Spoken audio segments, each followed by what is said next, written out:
एक दो नहीं, ऐसी हजारों महिलाएं हैं जो अपने हौसलों से नई ऊंचाइयों को छू रही है।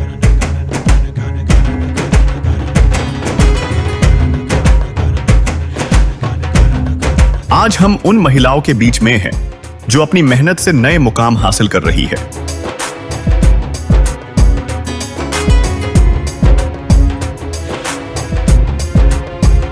इनमें कुछ ऐसी महिलाएं हैं जिन्होंने जीवन में काफी संघर्ष किए और अब वो अपनी किस्मत ही नहीं बल्कि हजारों महिलाओं की किस्मत बदल रही है। इन महिलाओं के जीवन की बात करें तो आज ये कुछ न कुछ ऐसा रोजगार कर रही है जिससे इनका जीवन बदल रहा है। सरकार की तरफ से भी इन महिलाओं को मदद मिल रही है। आपको ये आइडिया कैसे आया राखी बनाने का, गुलाल बनाने का और इन महिलाओं को और आगे ले जाने का? आपका इतना बड़ा कदम है, आपने ये कदम कैसे उठाया?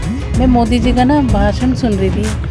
वो अपना जन्मदिन 46 लाख महिलाओं के साथ मना रहे थे, तो मुझे लगा कि ऐसा क्या है जो 46 लाख महिलाओं के साथ एक प्रधानमंत्री और अपना जन्मदिन मना रहे हैं। तो मैंने सुना तो वहाँ पे मनरेगा मजदूर को उन्होंने 30 से 40 लाख का लोन दिया था। तो मेरे को तो ये था कि मनरेगा मजदूर तो बहुत छोटे अमाउंट में अपना काम करते हैं, बेचारे मजदूरी करते हैं। फिर मैंने सुना कि सेल्फ हेल्प ग्रुप की महिलाएं थी वो। फिर मेरे को लगा कि कुछ तो बात है, जो एक प्रधानमंत्री इतनी महिलाओं के साथ अपना जन्मदिन मना रहे हैं। फिर मैंने यूट्यूब पे सर्च करा सेल्फ हेल्प ग्रुप होता क्या है। मैंने 1-1.5 महीना पूरा लगाया उसे समझने के लिए, क्योंकि जब हमें कोई चीज़ पता नहीं है और हम उसको पहले ही करें तो उसमें मेरी सिस्टर ने बड़ी हेल्प करी। फिर पता लगा कि 10 महिलाओं का एक ग्रुप बनता है जिसे गांव में समूह भी बोलते हैं। ये एक सरकार की योजना है, ये दीनदयाल अंत्योदय शहरी आजीविका मिशन, और गांव में चलती है ये दीनदयाल अंत्योदय ग्रामीण आजीविका मिशन करके। तो उसमें 10 महिलाओं का समूह बनता है और उस समूह में महिलाएं अपना भी रोजगार कर सकती हैं या फिर अलग अलग भी कर सकती हैं। और उसमें मंथली कुछ अमाउंट होता है जो वो जमा करती हैं। बाकायदा एक सरकारी बैंक में उनका खाता खुलता है समूह के नाम का। जैसे मैंने अपने समूह का नाम रखा अस्तित्व, क्योंकि मुझे कहीं ना कहीं अपनी पहचान चाहिए थी। मैं सही मायनों में बताऊं तो मैं ऐसे नहीं मरना चाहती थी। मुझे ये था कि एक अपनी पहचान होनी चाहिए, कोई ना कोई मकसद भगवान ने दिया है जो हमें पूरा करना है।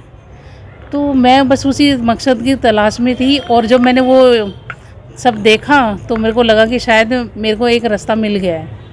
फिर पहले अपना ग्रुप बनाया 10 महिलाओं के साथ। फिर मैंने गवर्नमेंट का PMFME का एक सरकार की 2020 में योजना शुरू हुई, जिसमें खाने से संबंधित आप एक बिज़नेस कर सकते हो। जो छोटे छोटे उद्यम हैं सरकार उनको सपोर्ट कर रही है, और उसमें कहीं ना कहीं SSG का भी बहुत बड़ा रोल है कि SSG की महिलाओं में इतना हुनर है, मतलब हर महिला में हुनर है, लेकिन उनको रास्ता नहीं मिलता।